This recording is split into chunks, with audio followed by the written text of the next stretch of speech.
पतित पावनी माँ नर्मदा को मोक्षदायिनी भी कहते हैं। कहते हैं माँ नर्मदा का हर कंकर शंकर है, मतलब कि माँ नर्मदा के पात्र का हर एक पत्थर भगवान शंकर का बाणलिंग है। आम जनमानस का एक अभिप्राय ऐसा है। इसके अतिरिक्त इस वाक्य का एक और अर्थ होता है कि नर्मदा का हर कंकर मतलब कि हर वो प्राणी जो माँ नर्मदा से जुड़ता है या स्वयं को समर्पित कर देता है, उसको बगैर किसी अतिरिक्त साधन या साधना के माँ नर्मदा अध्यात्म के मार्ग पर अग्रसर कर शंकर के समान परम तत्व में लीन कर मोक्षगामी बना देती है। इसीलिए युगों युगों से साधक से लेकर जातक तक, सिद्ध संतों से लेकर आम जन तक माँ नर्मदा की परिक्रमा कर अपनी आत्मा के उद्धार का मार्ग खोजते रहते हैं। कई अगिनत ऐसे सत्य और प्रमाण माँ नर्मदा के तट पर घटित हुए हैं, जिनसे पता चलता है कि सहज ही माँ के सानिध्य से प्राणियों के भवसागर को पार कर लिया है। ऐसी ही एक कथा इस वीडियो के माध्यम से मैं आपके सामने प्रस्तुत कर रहा हूँ। उम्मीद करता हूँ आपको पसंद आएंगी। नर्मदे हर। बहुत समय पूर्व की बात है। कलकत्ता में निवास करने वाले एक युवान पुरंदर का मन बाल्यकाल से ही सांसारिक परपंचों से ज़्यादा अध्यात्म की ओर विशेष लगता था। उसे साधु संतों की वाणी सुनना, उनके जीवन चरित्र पढ़ना सुनना अच्छा लगता था। युवान होने पर एक दिन पुरंदर अपने कॉलेज से भागकर गुरु की तलाश में भटकता हुआ माँ गंगा के किनारे प्रयागराज पहुंचा। प्रयागराज में माँ गंगा के रेतीले पट में वह भटकता भटकता एक समाधिष्ठ योगी एवं सिद्ध संत त्र्यंबक बाबा की कुटी पर पहुंचा। त्र्यंबक बाबा ने पुरंदर को पहचान लिया कि यह पूर्व जन्म से अध्यात्म मार्गी भक्त का जीव है और इस जन्म में भी अपनी अभिलाषा पूर्ण करने हेतु लालायित है। त्र्यंबक बाबा ने पुरंदर को दीक्षा देकर अपना शिष्य बनाया और वापस घर भेज दिया। एक दिन त्र्यंबक बाबा अपने शिष्यों की टोली के साथ अमरकंटक तीर्थ स्थान पहुंचे। पुण्य प्रताप से पुरंदर को भी गुरु के साथ इस यात्रा में जाने का अवसर प्राप्त हुआ। अमरकंटक भारत के पवित्र तीर्थ स्थलों में माना जाता है। 1065 मीटर की ऊंचाई पर विंध्याचल और सतपुड़ा पर्वतमालाओं के बीच स्थित हरा भरा अमरकंटक प्रसिद्ध तीर्थ और नैनाभिराम पर्यटन स्थल है। नर्मदा और सोन नदियों का यह उद्गम स्थान आदिकाल से ऋषि मुनियों की तपोभूमि रहा है। माँ नर्मदा का उद्गम यहाँ से एक कुंड से होता है। संसार में एकमात्र नर्मदा ऐसी नदी है जिसकी युगों युगों से परिक्रमा की जाती है एवं उसके पुण्य प्रताप से प्राणी मात्र सदानंद में खो जाता है। त्र्यंबक बाबा भी अपनी शिष्यों की टोली लेकर माँ नर्मदा की परिक्रमा हेतु आए हुए थे। सैकड़ों साधुओं की जमातें व सांसारिक प्राणियों के समूह भी इस दिव्य यात्रा में निकलने हेतु या एकत्रित हुए थे। प्रातः सवेरे ब्रह्म मुहूर्त में स्नान पूजा संपूर्ण कर त्र्यंबक बाबा के प्रमुख शिष्य सिदानंद जी ने उस सवर में आदेश दिया कि माई की पूजा पूर्ण हुई, सभी अपना डेरा डंडा उठा लो और अपने गुरु का व्याघ्रश्रम आसन अपने कंधे पर उठा लिया। बम बम बोले और नर्मदे हर के जय घोष के साथ साधुओं की टोली अमरकंटक के हरे भरे पेड़ों से आच्छादित रास्तों से गुजर रही थी। तभी पुरंदर की नज़र मार्ग में खड़े एक युवान पर पड़ी जो सूट बूट और टाई लगाकर खड़ा था और स्मोकिंग पाइप में लगाकर सिगार के कस खींच रहा था। ध्यान से देखने पर पुरंदर ने पहचाना कि यह तो उसका मित्र गंगाधर है। गंगाधर ने भी उसे पहचान लिया था, इसीलिए आवाज़ देकर उसे रोका। दोनों मित्रों ने एक दूसरे का हाल चाल पूछा और यहाँ कैसे पहुँचे वगैरह औपचारिक वार्तालाप किया। पुरंदर ने गंगाधर को पूछा कि वह यहाँ पर क्या कर रहा है, जिस पर गंगाधर ने जवाब दिया कि तू तो कॉलेज से भाग गया, मगर मैं वकालत की पढ़ाई पूर्ण करके अब बैरिस्टर बन गया हूँ और पास ही पेड्रा में अपने एक मित्र को मिलने आया था। प्रकृति से लगाव के चलते या घूमने चला आया। मगर तू बता, तू क्या साधु बन गया है? ये झोला कमंडल लेकर इन साधुओं की जमात के साथ कहाँ जा रहा है? पुरंदर ने गंगाधर को बताया कि हम सभी माँ नर्मदा की परिक्रमा पर निकले हैं एवं परिक्रमा का महात्मा भी बताया। ये सब सुनकर गंगाधर के मन में भी मैया की परिक्रमा पर चलने की तीव्र इच्छा प्रबल हुई। उसने अपने मित्र को कहा कि मैं भी तुम्हारे साथ परिक्रमा में आना चाहता हूँ। जिस पर पुरंदर ने हंसकर कहा, इतना आसान नहीं है, बहुत लंबी यात्रा है, कई महीनों का समय लग जाता है। तेरी प्रैक्टिस का क्या होगा, घर परिवार का क्या होगा? तब प्रत्युत्तर में गंगाधर ने भी हंसकर जवाब दिया, मित्र, मेरे परिवार में अब मेरे सिवाय कोई नहीं है। माता पिता का देहांत हो गया है और अभी तक ब्याह मैंने किया नहीं।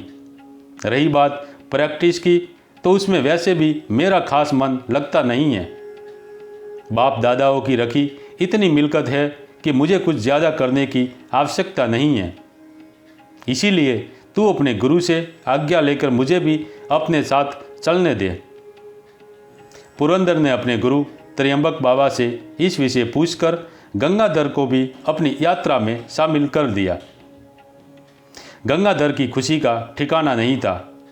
वह पहने हुए कपड़े में ही बगैर किसी अतिरिक्त सामान के निकल पड़ा माँ नर्मदा की परिक्रमा में। मैया के किनारे किनारे पैदल चलते हुए गंगाधर जहाँ मन करता भावावेश में मैया के पात्र में स्नान हेतु कूद पड़ता। पहनने के लिए दूसरे वस्त्र थे नहीं, तो बाहर आकर अपने वस्त्रों को झटक कर नर्मदे हर का पुकारा कर फिर से आगे चलने लगता। सिगार पीने की स्मोकिंग पाइप माँ नर्मदा के जल में ही विसर्जित कर दी थी। धीरे धीरे उन्माद में तन से एक एक कर वस्त्र भी गंगाधर त्यागते रहे। अब उसके शरीर पर सिर्फ एक कमीज रह गया था, जो भी सड़कर जगह जगह से फट गया था। सिर्फ एक गंदा टॉवेल लपेटकर गंगाधर बड़े हुए केस और दाढ़ी में चित्त भ्रम स्थिति में रह रहा था। गंगाधर दूसरे साधुओं के साथ दैनिक जप पूजा में कभी नहीं बैठता था। वह दूर कई क्षितिज में ताकता रहता और कभी कभी एकदम से चिल्ला उठता, नर्मदा माई की जय।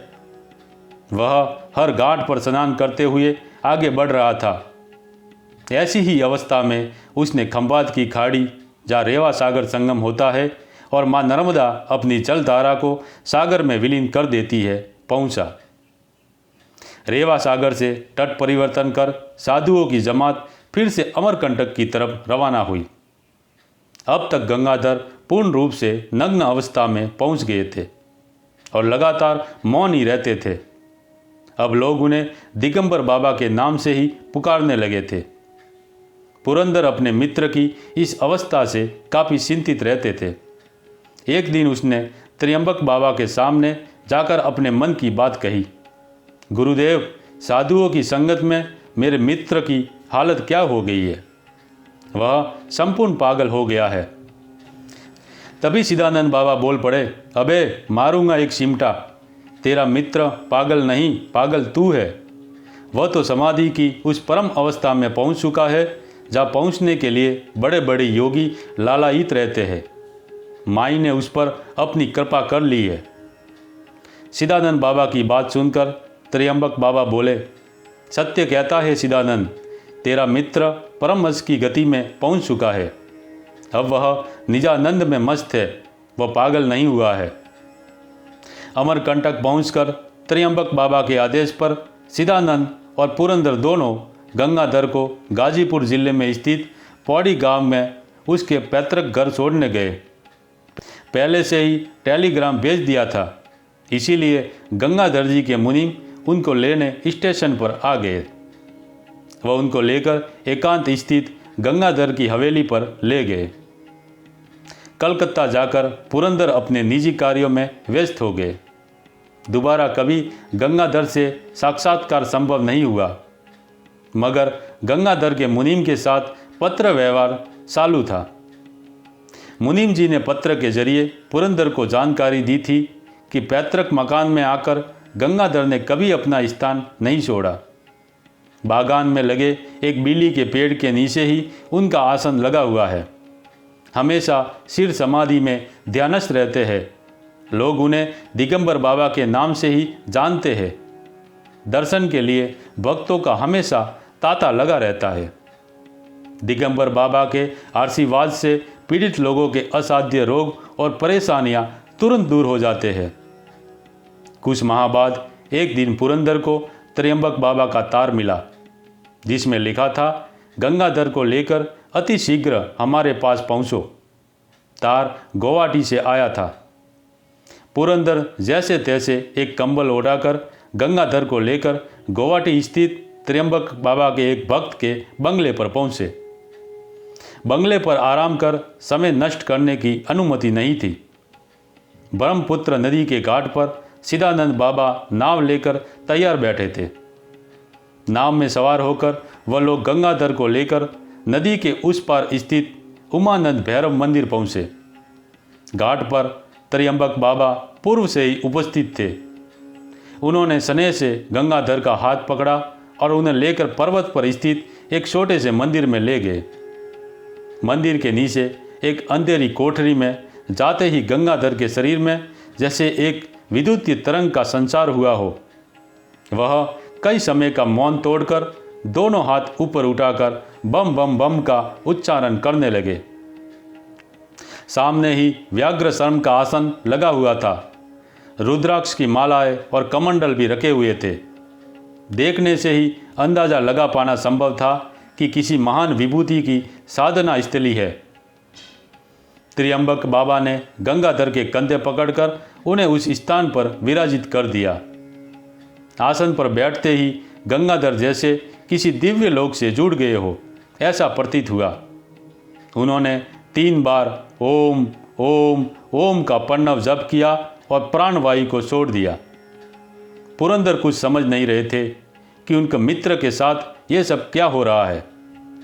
उन्होंने सिदानंद बाबा से पूर्ण हकीकत विस्तार से जाननी चाहिए। तब सिदानंद बाबा ने बताया कि तीर्थ क्षेत्र में विहार करते करते मैं और गुरुदेव इस स्थान पर आए। यहाँ आते ही यहाँ के कण कण से हमें ओम के उच्चारण की ध्वनि सुनाई देने लगी। एवं जब गुरुदेव ने अपने दिव्य नेत्रों से देखा तो व्याघ्र शर्म के आसन पर जटाजूट साधु के रूप में गंगाधर को बैठे पाया। गुरुदेव तुरंत समझ गए कि यह गंगाधर की पूर्व जन्म की साधना स्थली है और उसके द्वारा किए गए निरंतर जप से यह स्थान जागृत है। मगर मोक्ष को प्राप्त करने से पहले ही उस सिद्ध साधक का जीवन काल समाप्त हो गया होगा, जो फिर से अपनी अधूरी साधना पूर्ण करने हेतु गंगाधर के रूप में प्रकट हुए हैं और माँ नर्मदा का सानिध्य पाकर उसके ब्रह्मरद्र तक के सभी चक्र वक्री हो गए हैं तथा स्वयं मैया ने ही ये सुयोग बनाया है जिससे हम उस साधक का अधूरा कार्य पूर्ण कर सके। इसीलिए तो कहते हैं कि जो माँ नर्मदा की गोद में आता है उसका कल्याण अवश्य होता है। माँ नर्मदा को मोक्षदायिनी ऐसे ही नहीं कहते। त्र्यंबक बाबा के शिष्यों ने गंगाधर को फूल मालाओं से श्रद्धांजलि अर्पित कर उनके प्राणविहीन देह को ब्रह्मपुत्र के जल में प्रवाहित कर दिया। दोस्तों, आपको ये चरित्र कैसा लगा? कमेंट कर अवश्य बताएं। एवं चैनल पर पहली बार आए हो तो ऐसी ही जानकारियाँ पाने के लिए चैनल को सब्सक्राइब जरूर करें। नर्मदे हर।